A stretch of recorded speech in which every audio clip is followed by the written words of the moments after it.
ถ้าถ่ายรูปให้ได้เลยละว่าถ่ายรูปแล้วละว่าสิออนให้เงินทุกเดือนเลยทางน้องแต่ว่าจังสันน้องบ่เอาแต่ว่าซ้ำขายตัวซั่นน่ะฉันบ่เฮ็ดจะเฮ็ดให้ก็เฮ็ดว่าเฮ็ดให้ดีๆถ้าบ่เฮ็ดแล้วก็แล้วตามแบบถ้าคนเฮาหักเฮามักหั่นแบบนั้นเฮาก็บ่ได้ติจังซั่นก็เฮ็ดได้นะคนหักมักกัน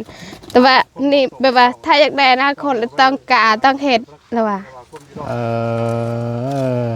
ก็ว่าก็บ่หลายเลยเมื่อยน้ำในบ้านนี่คิดว่าทางพ่อเพิ่นเป็นผู้ใหญ่แล้วบ่คิดว่าเพิ่นสิเว้าจังซั่นแล้วก็ถ่ายรูปส่งแบบให้เบิ่งได้รูปหั่นคือแบบว่าอันคือแบบว่าบ่เห็นคุณค่าแต่ว่าเห็นว่าน้องเป็นคนจนน้องก็มีหัวจิตหัวใจคือกันบ่อยากให้ทางพ่อเพิ่นเฮ็ดจังซั่นเว้าจังซั่นบ่อยากให้คิดนะ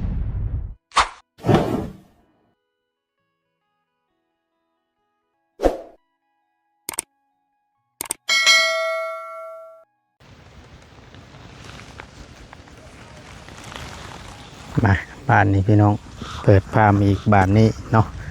พร้อมครับ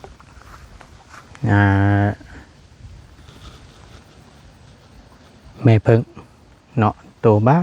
ใหญ่พี่น้องเลยเอาพี่น้องเพิ่นก็ว่าโอ้ยบ่ตูนได้ว่าซั่นผู้ใดพ่อเพิ่งดวงเพิ่งใหญ่นี่สิมีโชคมีลาภเด้อว่าซั่นจังว่าเด้อพี่น้อง คำมีโชคมีลาภก็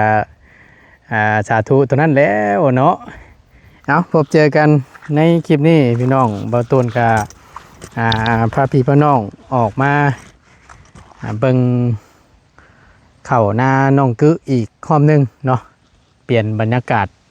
ในการถ่ายทำเนาะในคลิปนี้พี่น้องเลยก็สิเห็นแต่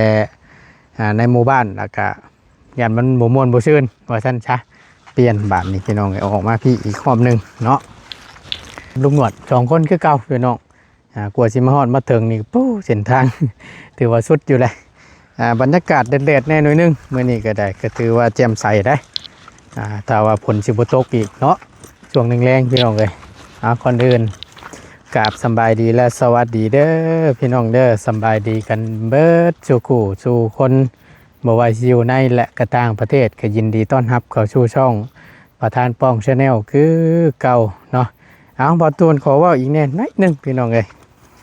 หลายผู้หลายคนเนาะเพิ่นก็โอ้ยเพิ่นดีใจนำที่ทางเมตู้อายุ6ปีเนาะที่เป็นที่มีผู้ใหญ่เป็นได้มองเห็นหรือว่าแนมเห็นความทุกข์ยากของเมตู้เนาะที่ว่าบอตูนได้ซื้อเสื้อที่นอนหมอนมุ้งไปให้นั่นแหละพี่น้องก็เป็นทางเงินผู้ใหญ่ใจดีทางพ่ออัมพรกับแม่ติ๊กพี่น้องเอ้ยทางพ่อกับแม่แล้วก็ให้ทางบอตูนเป็นสะพานบุญให้เนาะทางบอตูนก็ได้ทำหน้าที่ของบอตูนถือว่าแล้วเสร็จสิ้นเป็นที่เรียบร้อย FC เพิ่นก็ดีอกดีใจนำเนาะเอาทางบ่ตูนก็ดีอกดีใจนำพี่น้องเอ้ยอนุโมทนาบุญเอาบุญน้ำกันเด้อพี่น้องเด้อเนาะซึ่งแม่ตู้แล้วก็โอ้ยก็คือเว้านั่นแหละแต่ต้นนะพี่น้องทางแม่ตู้แล้วก็เป็นคนสติสตังก็บ่ค่อยดีปานใดเนาะบ่ตูนเอาพรมไปให้พรมใหม่ๆบ่ตูนว่าบ่ต้อง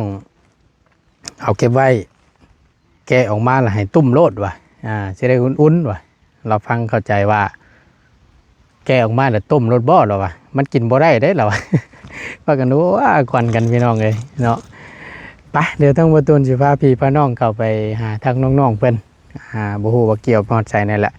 แต่มื้อนี้ยันวิทย์แล้วตามเบิ่งบริเวณนี่พี่น้องเลยเพราะว่ามามื้อนั้นนี่บ่แถวๆนี้พี่น้องเนาะแต่ก็ยังบ่ได้เก็บเลยถ้าจริงมันแห้งเนี่ยบ่ตากล้นก็ได้บ่ตูนว่ะนะเพราะว่ามันแห้งเบิดเลยนี่เพิ่งนะพี่น้องอยู่นี้อยู่ต้นนี่มื้อนั้นน่ะยังแถวนี้นะ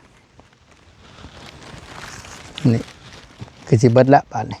กันอยู่มุมนี้อยู่วังหกนี่ตรงมือบ่ตูนสิเป็นนี่ไปเพิ่งสิอยู่เถียงพุ่นแหละแต่บ่ตูนก็บ่ได้เอิ้นบ่ได้หยังเพิ่นดอกไปแบบที่จอบไปนี่แหละพี่น้องเลย เบิ่งหญ้านะซึ่งสิแตกต่างกันได้เนาะกับอันให้ของน้องพวงเพิ่นเพราะว่ามึงแน่เขานะพี่น้องอยู่แถวนี้เด้อยู่ข้างในนี่เห็นบ่พวงปลองปองแปงอยู่ทางในนะที่เป็นบริเวณนี้ที่ยังบ่ถึงเกี่ยว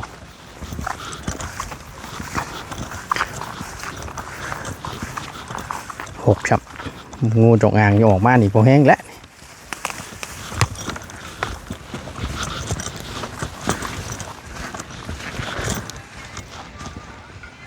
เดี๋ยวเซลอยู่บ้าน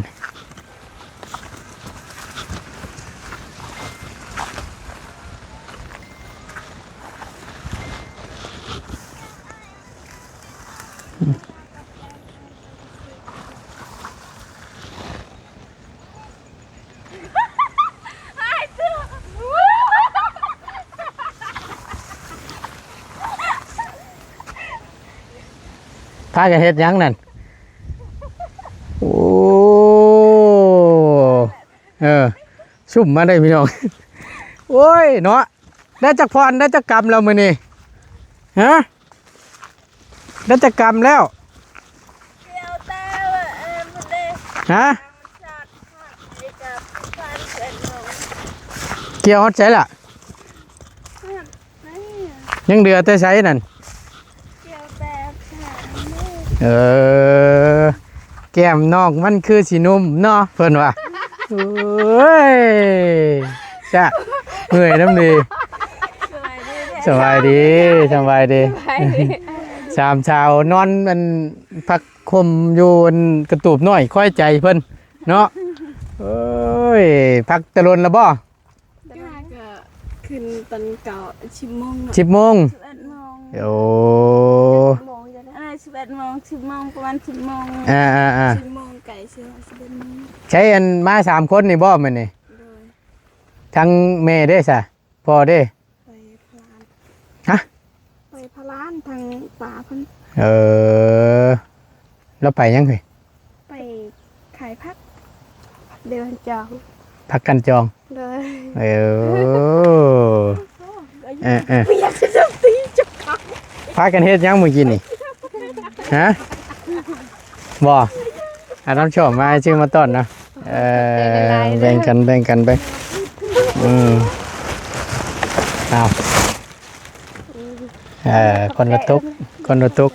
กกินข้าวเที่ยงแล้วก็บ่นั่งเอิ้นผู้ว่าวน้ำเนี่ยแถวนี่ผ่านไปผ่านมานั่นน่ะผู้ว่าวเอ้ยมาเกี่ยวข้าวซอยนี่กว่าว่านี่ฮะขึ้นได้อยู่เอ้ยบ่ตกบ่ฮักบ่นี่ฮะมันบ่ฮ้อนบ่นั่งอยู่เทิงนี่ได้ฮ้อนอึ๊บโอ้ยจังแม่นคักพี่น้องเอ้ยบรรยากาศเนาะนั่งฟังเสียงนกเจนแว่นห้องแจ๊ดนี่เห็นบ่นกเจนแว่นตัวเจ็ดนกเจนแว่นบ้านไหนเอิ้นบ้านเจ้าเอิ้นแม่นกหยังซะตะรังฮะนกพี่ป๊าบนกหยังนะว้าวดอกบัวจุ้ยกันตัวนี้นกพี่ป๊าบนกพี่ปอบโอ้ยคือจังหวะนั้นเฮ้ยว้าวไปแล้วบ้านอันนกเจนแว่นห้องแก๊ดอันมันห้องช่วงเบิดหน้าฝนนี่ได้นี่เห็นบ่เสียงมันห้องเมื่อกี้นี่ไปจมมาแต่ทำไม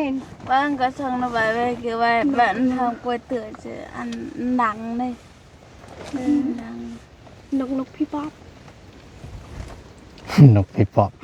นกพี่ปอบก็มีในประเทศเนาะหากันได้ยินนี่แล้วนี่ช่างว่าวแล้วบาทนี่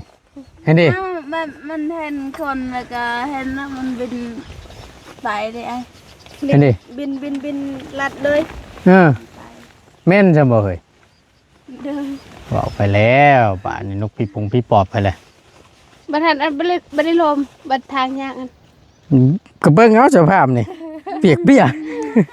ยากแห้งอยู่เลยพี่น้องทางมานั่นกิโตมนั่นปัดโตก็ได้อันบากาจะถือรถไปโอ้ยยาโดก็ได้บากาเลยทางพอไปได้ก็ยังโยเอามือนั่นจะเต็มน้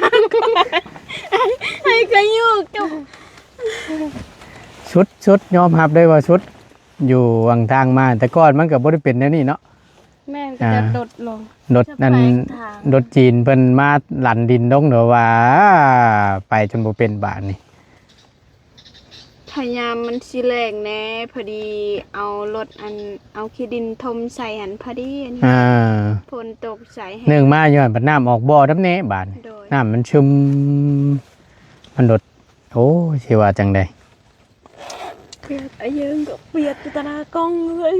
จะตาตึงก็ ที่แนวก็เปิดแผง คือเด้อ ไม่ ไม่จะอาบแฮนชิเจชิจันนะ อันตะเกียบได้กี่โล ไม่หยัง อ้าวไม่ไป ผู้ว้าวเฮ้ยผู้ว้าวเพิ่นตามมาน่ะเพิ่นฮู้ว่าผู้สาวมาเกี่ยวข้าวอยู่นี่เด้ โอ้โห เออผู้ว้าวเด้อน่ะเว้ายามเมื่อกี้นี้นี่นั่นน่ะแม่ผู้ว้าวน่ะ บายใส่ลูก ฮะ ลูก แม่นบ่ผู้ว้าวมาเกี่ยวข้าวซอยผู้สาวนี่นี่มาเกี่ยวข้าวซอยนี่ โอ้ยเนาะใช้ยังเดือมองได้ล่ะข้าวที่ยังบ่ทันเกี่ยวน่ะ มันอยู่ตามป่านี่เด้ บริเวณนั้นบ่ โดย ตามป่าหกนี่ โดย เดือแต่หมองนี่บ่ บ้านหกตะเรียนบ่มีรับ บ่มีบ่หมองนี่ พุ่นผักลุ่ม คนอยู่ลุมพุน ลุ่มผู้หมองที่ให้บุกมารอบก่อนนั่นบ่ โดย โอ้ยังเดืออยู่ช่วงนั้น โดย มื้อไรฉันสิเก็บสิเกี่ยวอันเข่าอันเกี่ยวมื้อนั้นน่ะ ไม่ได้มือไม่ได้ แม่น ได้มาในกระเป๋าไปแอบว่า คือจังว่ามันแห้งเบิดแล้วล่ะ แห้งได้แล้วฝ ตกวันเลยเด้ โอ้รอยมันแห้งอีกหน่อยก่อนมื้อใดเนาะบ้านนี่แต่ว่าเพื่ออันมันแห้งนี่มันสิล้นลงกินพุ่นละอายว่ะ มืออื่น มื้ออื่นมีผลมาดูต่อ เออ จะดีแล้วจะเละไปแค่ลองใส่ชงฉลิบถ่ายรูปชงให้เราบอกขอโทษเอา ว้าย อะไรซึ่งเรื่องเนี่ยซึ่งเรื่องแท้เนี่ย นี่เราว่าถ้าถ่ายรูปให้ได้เลยเราว่าถ่ายรูปแล้วเราว่าสิออนให้เงินทุกเดือนเลยทางน้องแต่ว่าจังสันน้องบ่เอาแต่ว่าซ้ำขายตัวทำไม ฉันเราบ่เฮ็ด ไป เดี๋ยวก็ เฮ็ เฮ็ ด ดให้ก็เฮ็ดว่าเฮ็ดให้ดีๆถ้าบ่เฮ็ดแล้วก็แล้วตามใจ ไม่ยังอันนี้ยังงุ้งอยู่เลยนี่นะมันคืออย่างละ ทั้งน้องเพิ่นหมายถึงว่ามีผู้ใหญ่ท่านหนึ่ง โดย ที่ว่าให้น้องเพิ่นน่ะถ่ายรูปแก้เสื้อผ้าคาคิง โดย เดี๋ยวส่งสลิปส่งไปให้เพิ่น โดย และสิโอนเงินให้น้องทุกเดือน โดยแล้วก็ห้านก็สิเฮ็ดให้น้อง ท่านก็สิเฮ็ดให้ แม่น โอ้ยคำว่าถึงขนาดนั้นแหละบ่คำสิบ่อยากช่วยนั่นน่ะก็อย่าแท้ คิด เนาะ แล้ว คำว่าสิช่วยด้วยจิตด้วยใจก็จังช่วยเด้อเนาะบ่ตูน เออ เรื่องตัวอย่ามันเรื่องตัวนี้เอาเรื่องตัวนี้ ทางว่าแทบบ้าน กิ นี่ นน้ำ ได้อยู่แต่ว่าบ่เฮ็ดจังซั่นน่ะ มันเป็นการขายตัวเนาะถึงว่าที่ทุกอย่างลำบากกับถึงขนาดนั้นเนาะพี่น้องเนาะโอ้ยเนาะกะ เมื่อกี้เนี่ย ขอแจ้งอีกทีเนาะพี่น้องนะนี่การตำรวจกับพ่อฮู้อยู่ว่าเป็นท่านใดแต่ว่านี่เป็นคือว่าเป็นบุคคลไปพี่น้องเลยคนที่ดีก็มีหลาย FC ทุกคนเนาะก็มีแต่คนที่เพิ่น ทางเราบอกว่า ใส่ ทาง ชมเชยสรรเสริญย่องย่อหลายค บ้าน น น้อง พี่น้ บ่ อง เคยเฮ็ดจังซั่นว่ะถ้าเป็นผัวเมียกันแทนหักกันแทนอันนั้นแบบว่าอันใจหันสมัครหันใครแน่แต่วันนี้แบบบ่ได้ฮู้จักหน้ากันแต่ว่าให้เฮ็ดจังซั่นมันก็บ่ได้ลุงเอ้ย บล็อกทีมรถน้อง แล้วว่าถ้าน้องหักไอ้ายแท้น้องต้องกล้าเฮ็ดผู้หญิงหันถ้าขาดผู้ชายมันก็บ่ได้ผู้ชายขาดผู้หญิงก็บ่ได้แล้วว่ะ เนี่ยเฮ็ดมันก็สังเฮ็ดเนาะว่าตูน แม่น ใช่ช่างเป็นแต่ บ่แม่นว่ารถส่งเฮ็ดแต่น้องเด้ทางน้องผ่อนคำเราก็ให้ถ่ายให้ส่งแบบนั้นคือกัน ก็ฮู้อยู่ว่าทางพาเพิ่นเป็นผู้ใหญ่แต่ว่า ให้เฮ็ดจังซั่นมันก็บ่คักลุงเอ้ย งามเนาะ โดย บ่เฮ็ดให้เนี่ยบ่อย่าเฮ็ดให้บ่ให้เด็กน้อยบ่นับถือพี่น้องว่าใครแบบนี้ซอยก็ซอยด้วย แต่ว่าถ้าอยากได้อนาคตอนาคตก็อยากได้แต่ว่าจังซั่นเราบ่กล้า เพื่อว่าอยากมีขอเด็กเปลี่ยน โดย โอ้ยเนาะ แบบซี่นี่สิได้นั่งร่วมกันยาวอยู่คำว่านี่นะ เนาะ เอาดีได้พี่น้อง FC เพิ่นก็โอ้ยเนาะคือสร้างเป็นแต่บ้าน มาพี่จากคุณอามา เอ้เนาะ หอดมันทาง ก็จังว่านั่ง น้ำบ่ได้ลงมากิน คือแต่ว่าหันข้างจะปานปิ้งปลาแหละมันเป็นหยังนั่นน่ะที่แท้ใจให้นี่ เลย โอ้ ไม่เยี่ยมเลย อ่า คือเสียงคันฮอดนอกกูคันเอียงอยู่ ๆบ่มันก็บ่ว่าไปแล้วอันถ้าในเมื่อมันเกิดเหตุการณ์ไปซี่แล้วก็ได้ ฉันไปเป็นอันบ้านนอกบ้านนาน้องก็บ่กล้าเฮ็ดจังซั่นค่ะ ก็อยากแบบว่าอุ๊ยบอกแล้วน้ำตาชิไหล บ่ที่หลาย ต้องเขา ถ่ายเห็นแล้วนั่นนะ บ่เฮ็ดเลยนะครับที่ว่าดีนะที่ว่าทางนอกเพิ่นยังได้ปรึกษาทางทีมงาน แบบว่าถ้าคนเฮาหักเฮามักหันแบบนั้นเฮาก็บ่ได้ติ ๆอ่า ถึงฉันก็เฮ็ดได้นะคนหักมากัน แต่ว่านี่แบบว่าถ้าอยากได้อนาคตแล้วต้องกล้าต้องเฮ็ดแล้วว่า เออก็ว่าก็บ่หลาย เลย เมื่อยน้ำใดบาดนี่ คิดว่าทางพ่อเพิ่นเป็นผู้ใหญ่แล้วบ่คิดว่าเพิ่นสิเว้าจังซั่นแล้วก็ถ่ายรูปให้ส่งแบบให้เบิ่งเลยรูปหั่น มีใบมีแหละมาเสร็จมา คือสร้างว่าแต่ ลูกบ่สบาย คือแบบว่าอันคือแบบว่าไม่เห็นคุณค่าแต่ว่า เห็นว่าน้องเป็นคนจนน้องก็มีหัวจิตหัวใจคือกัน เออ บ่อยากให้ทางพ่อเพิ่นเฮ็ดจังซั่นเว้าจังซั่น บ่อยากให้คิดแนวนั้นเนาะ โดยก็อยากให้เอาเกียรติกันแน่เป็นผู้ใหญ่แล้ว มันก็โพดเห็นว่าก็ได้โอ้ยจะคิดว่าอะไรพี่น้องเอ้ยว่าตูนก็ได้ ออกมาเพราะว่าคือจึงเป็นอันนี้บัดนี้ บางไฟ เมื่อยน้ำเดเอาจังใดก็เฮ็ดได้แล้วฉันในเมื่อมันเพิ่นบ่ให้เกียรติเฮาก็สิว่านั่นใดเฮาก็บ่ให้เกียรติคือกันนั่นแหละถ้าในเมื่อมาคิดในทางที่มันลบในความคิดโจกโปกแบบนี้นั่นอันนี้บ่ตูนขอเว้าใช้คำนี้ซะพี่น้องเอ้ยความคิดแบบตื้นๆนั่นน่ะทั้งที่ ตัวหลังแดกเลย ผู้ใหญ่ใหญ่กว่าน้องๆเพิ่นเป็นผู้รักผู้ใหญ่แบบว่าให้ความเคารพนับถือ แต่ว่ามาคิดเรื่องลามกโชกโปรกแบบนี้แล้วก็มันก็บ่ดีบ่งามหั่นน่ะมันก็บ่คักคำว่านั่นน่ะเนาะ โดยแต่ว่าถ้าอยากได้เงินต้องกล้าแล้วว่าต้องเฮ็ดได้ อันนี้ขอเพิ่นที่นำเสนอมาให้น้องนี่บ่ โดย เพิ่นนำเสนอมาให้น้องและให้น้องนั้น ให้น้อง อัดวิดีโอ โดยถ่ายรูป แค่เสื้อผ้าออกแล้วถ่ายรูปให้เพิ่นเบิ่ง โดย แล้วจังสิได้เงิน โดย เพิ่นสิช่วย แล้วทางพาว่าเพิ่นสิโอนให้ทุกเดือนเลย แล้วก็ห้านกันเราจะเฮ็ดให้เราอ่ะแต่ถ่ายรูปจังซั่นให้เราเบิ่ง โอ้ตัวตุนจักสีเอาคำใดมาบรรยายบานนี่พี่น้องจักเสียวคำใดมาเปรียบเทียบ ทางน้องเพิ่นว่าน้องก็อยากได้อยู่แต่ว่าบ่กล้าเฮ็ดจังซั่น เออ บ้านน้องเพิ่นบ่เคยเฮ็ดจังซั่นถ่ายหั่นถ้าแบบเป็นผู้เมียกันฮักกันจังไขแน่ เออ อันนี้โดยที่เฮาบ่ได้รู้จักกัน โดย จักมาแต่ไสไปคิดเลยจังไดเนาะผู้ใหญ่คนนั้นน่ะบุคคลคนนั้นน่ะอันนี้ว่าตูนใช่เฉพาะบุคคลคนนั้นเด้อพี่น้องเด้อติดต่อมาหาเจ้าโดยตรงบ่ โดย โทรลมกับเจ้าบ่ เราเราอันพิมพ์ข้อความ ขอความเอา โดยในเฟซบุ๊กแล้วเอาเฟซบุ๊กน้องไปเลย เออแล้วเพิ่นนัดขอความมาหาเจ้า โดย ให้เจ้าทำตามที่เพิ่นเรียกห้องมา โดย แล้วก็ส่งให้หูปแบบอันผู้หญิงใส่เลยส่งสลิปหัน อ่า แล้วเราว่าต้องถ่ายให้เราแบบนี้แล้วว่า อ่า ให้เห็ดแบบนี้เลยจังสิได้เงินแล้วว่าถ้าอยากได้อนาคตแล้วว่าเห็ดต้องใจกล้า อ่า ทางน้องบอกว่า อยากได้อยู่อนาคตแต่ว่าบ่กล้าเฮ็ดจังซั่นอยากได้แบบว่าต้องเฮ็ดอัน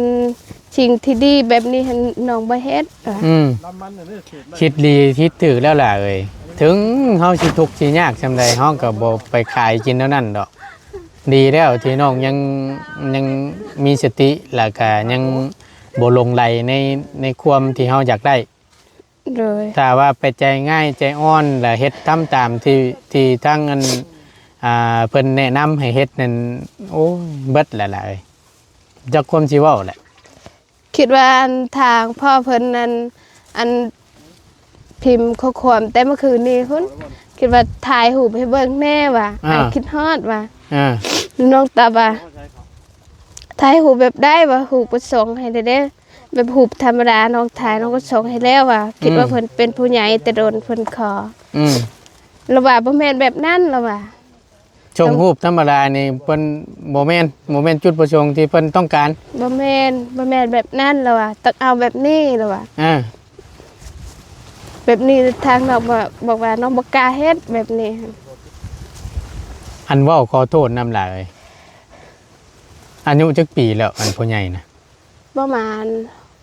ได้ยินแล้วว่า60ได้60ประมาณ60 70ปีประมาณนี้ 6 7 โดยประมาณนี้ 60 ปี5 70 ปี โดย หูวิพี่น้องเอ้ยช้ำลูกช้ำหลานเลยก็จังได้ก็จังว่ามาอันคิดอคติกับน้องเพิ่นนั่นนะถ้าว่าอยากชดอยากช่วยอีหลีแล้วว่าช่วยด้วยจิตด้วยใจช่วยบ่ได้หวังผลประโยชน์อย่างนั้นน่ะนั่นเพิ่นจังเอิ้นว่าคนอยากช่วย อันนี้เว้าอันตามความเป็นจริงนะพี่น้องอันนี้นี่ช่วยหวังผลประโยชน์นี่ขออ้างที่เพิ่นขอเลขเปลี่ยนที่เพิ่นบอกน้องเพิ่นมานี่ก็คือให้แก้เสื้อผ้าให้ใส่ชุดเว้าขอโทษนำพี่น้องอันนี้เว้าขอโทษนำทางน้องๆเด้อ โดย ให้ใส่แต่กางเกงในได้ให้ถ่ายคลิปวิดีโอให้แบบสั้นส่งไปให้ โดย โอ้ แต่น้องคิดในใจแต่ ตายแล้ว คืน แม่น้ นี้ อง ว่าแบบเห็นว่าทางน้องถูกจนก็คือแบบว่าเอาเกียรติกันเลยคือว่าจะเหตุการณ์ปานนั้นนะถูกจนก็บ่กล้าสิเฮ็ดดอก อ้าว เห็นว่าอยากได้เงินได้คำก็ได้ เฮาก็บ่มักกายกินนั่นนั่นดอกน้องๆเนาะ โดย มันก็พูดเห็นว่าก็ได้โอ้สร้างเป็นแท้บ้านนี่เอาจังใดก็ให้มีสติแล้วล่ะเอ้ยนี่แหละอ้ายก็ยังเว้าอยู่เรื่องโทรศัพท์เด้อบ่ว่าแต่อีหยังก็ตามแต่โลกโซเชียลคือเว้านั่นแหละยังดีแต่ว่าน้องน่ะมีสติอยู่แหละบ่เฮ็ดตามที่คำเพิ่นแนะนำมา บุญไม่ตาย ให้ถามในบุคคลคนนั้นทั้งผู้ใหญ่ท่านนั้นที่เพิ่นให้เจ้าเฮ็ดแนวนั้นเพิ่นได้ช่วยเหลือเจ้าอย่างนี้มีอยู่บ่ มีแต่ทางเพิ่นให้ตอนนั้นเพิ่นให้ผู้ละล้านกับน้องหันทางบาวลีเป็นสะพานบุญให้ทางน้องหัน โดย มีแต่เท่านั้นไม่ได้ช่วยเหลือน้องปานใดเนาะ ชำนั้น โดย เพิ่นบรรดาที่ว่าได้มอบเงินมอบคำให้ทั้งน้องอะนะ โดย คนละล้าน โดย เออ ได้ยังมาน่ะ ก็คิดว่าใจแบบว่าจิเป็นสะพานบุญให้เลยคิดว่าจะช่วยเหลือน้องเลยบ่คิดว่าทางพ่อเพิ่นสิเฮ็ดจังซั่น เออจะเนาะพี่น้องโอ้ยสร้างเป็นทะเลบาทนี่ซอยฟังผลประโยชน์อะดินี่เนาะ ไม่ได้เลยก่อน ก็จังว่าพี่น้องเอ้ยมันลด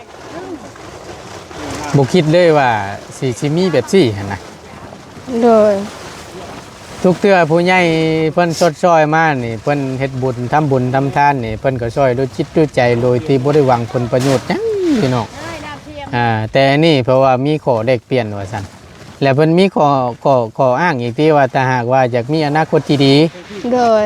อยากได้ห้านค้า โดย และให้ทำตามแบบซี่ แล้วว่าถ้าอยากมีอนาคตอยากมีหานขายน้ำปั่นแล้วว่า อ่า ต้องกล้าเฮ็ด ต้องกล้าเฮ็ดกล้าทำ โดย ตามที่ข้อที่เพิ่นนำเสนอมาหั่น โดยทางน้องตอบว่าบ่มีแล้วก็ย่าน้องบ่เฮ็ดจังซั่น แบบหาเอาเงินที่แบบเพิ่นสิชดซอยเฮาเลยจังอันเฮ็ดหารขานจังซั่นละบ่มีแล้วก็แล้วพ่อเอ้ย อืม จังซี่ แต่เพิ่นว่าแนวใดบาด ทางน้องบ่ได้ตอบเลย อืม มาอึ้งกับอันที่เพิ่นอันก็ควมมาที่ให้เฮ็ดตามที่เพิ่นบอกนี่บ่ โดย โอ้ยพี่น้องเอ้ย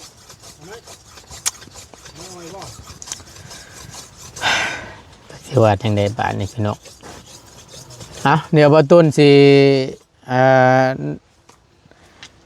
นั่งถามน้องเพิ่นก่อนเดี๋ยวมันเป็นไปเป็นมาจังใดแต่ว่าบ่ตูนสิเบิ่งน้ำน้องเพิ่นก่อนเป็นแนวใดพี่น้องเอ้ยอันนี้ทั้งบ่ตูนคือบ่ฮู้หยังเลยในที่เพิ่นผู้ใหญ่ท่านนั้นที่เพิ่นคุยกับน้องเพิ่นว่าเป็นแบบใดหั่นน่ะ บัดชวนมีเท่านี้เลยเนาะ จนมาถึงมื้อนี้ที่ออกจากปากน้องเพิ่นนี่ที่ให้เฮ็ดแบบซี่หรือว่าในความคิดความอ่านที่แบบชื่อว่าจังใดแบบทุเรศแห้งนะว่าใช่คำนี้ใช่พี่น้องเลยที่ความคิดที่บดีน่ะคำน้องเพิ่นบ่บอกข้างบ่ต้นกับบ่ได้จักได้นี่นะจงใจมันก็สิเกินคือน้องเพิ่นว่าแหละซึ่งแบบว่าสิคิดว่าทั้งน้องนี่งูฉันบ่เนาะ คิดว่าเป็นบ้านนอกบ้านนาแล้วเฮ็ดได้เหรอ สิหลอกเบิ่งง่ายๆสิหลอกเอาฟรีๆนี่บ่แม่นแหละไปคิดแนวนี้ เป็นคนจนก็มีหัวใจคือกัน ถึงเฮาสิทุกข์สิยากจำใดเนาะล่ะ โดย ก็บ่เฮ็ดถึงขนาดนั้นตัวพี่น้องเอ้ยเอาเดี๋ยวก็ต้องค่อยว่ากันอีกทีนึงล่ะเอ้ยเดี๋ยวทั้งบ่ต้นก็สิได้ขอจบคลิปลงไว้เพียงส่ำนี้ก่อนเดี๋ยวปรึกษาทั้งน้องเพิ่นก่อนว่าจังใดแล้วทั้งบ่ต้นก็สิได้ถามความคิดเห็น FC เพิ่นในไลน์ที่เพิ่นรับเบิ่งรับชมอยู่ณตอนนี้จังใดจังว่ามาเป็นแนวนี้เนาะไปฉันล่ะเอ้ยจังใดก็สู้ๆเดี๋ยวจังค่อยปรึกษากันเด้อล่ะเด้อดีแล้วที่ยังมีสติสตังค์แหละโดยที่บ่เฮ็ดไปตามจุดประสงค์ของผู้ใหญ่บุคคลคนนั้นที่เพิ่นนำเสนอมาให้ดีแล้วที่ยังมีสติอยู่เด้อจังใดก็สู้ๆถ้าว่ามันเป็นนั่นแล้วเฮาก็เพิ่นบ่ให้เกียรติเฮาก็บ่ควรสิให้เกียรติเพิ่นใช้คำนี้ซะพี่น้องเอ้ยแทนที่สิเป็นผู้รักผู้ใหญ่ล่ะก็ให้ลูกหลานเคารพนับถือมาเป็นแนวนี้มันก็บ่ติไปแล้วบ่ตูนก็เช่นเดียวกันคือว่าแหละพี่น้องเอ้ยเว้าตามชื่อรถคำเป็นแนวนี้โหบ่ไหวนั่นนี่พี่น้องเอ้ยเอาอย่าให้ล่ะจังใดก็สู้ๆและเป็นกำลังแรงใจให้ทั้งง่ายก็ได้มีแต่ว่าเฮ็ดหยังก็ให้มีสติเด้อทุกคนเด้อบ่ว่าไผเด้อใช้โทรศัพท์นะให้มันเป็นประโยชน์นี่แหละจึงว่าเป็นหลักสังคมน่ะใช้ในทิศทางที่ดีก็ดีใช้ในทิศทางที่มันบ่ดีก็บ่ดีเด้อเฮ็ดไปแนวนี้คือสิได้บางคนใจง่ายในไปเลยคือเพิ่นนั้นตกลงนี่ก็มีได้ โดย อันนี้ของแน่ๆน่ะ เรียกว่าอันเห็นเงินอยากได้เงิน ถ้าบางคนนี่เห็นแก่เงินนี่ก็ไปดีได้โมเมนต์ดอกพี่น้องเอ้ยบ่ว่าไผสิบ่อยากได้เงินได้คำหักแต่ว่าเฮาก็คือเว้าหั่นแหละก็บ่ถึงขนาดนั้นนะเนาะโอ้ยคือจังว่ามาเนี่ยนี่เนาะป่านนี้พี่น้องเอ้ยไปฉลาดไปอยู่ดีมีแฮงสู้ๆเด้อล่ะเด้อ สบาย เป็นกำลังแรงใจให้ทั้งง่ายก็ได้ไปพี่น้องเอ้ยขอบคุณหลายๆเนาะสำหรับคลิปนี้บ่ตูนจบลงเพียงส่ำนี้ก่อนให้น้องเพิ่นกินข้าวกินน้ำเช้าเมื่อยเช้ามีแห้งแล้วก็จังค่อยมาว่ากันอีกเทื่อนึงแล้วบ่ตูนสิเบิ่งนํอีกเทื่อนึงว่าเป็นแนวใดเนาะไปขอบคุณหลายๆสำบายดีเด้อพี่น้องเด้อ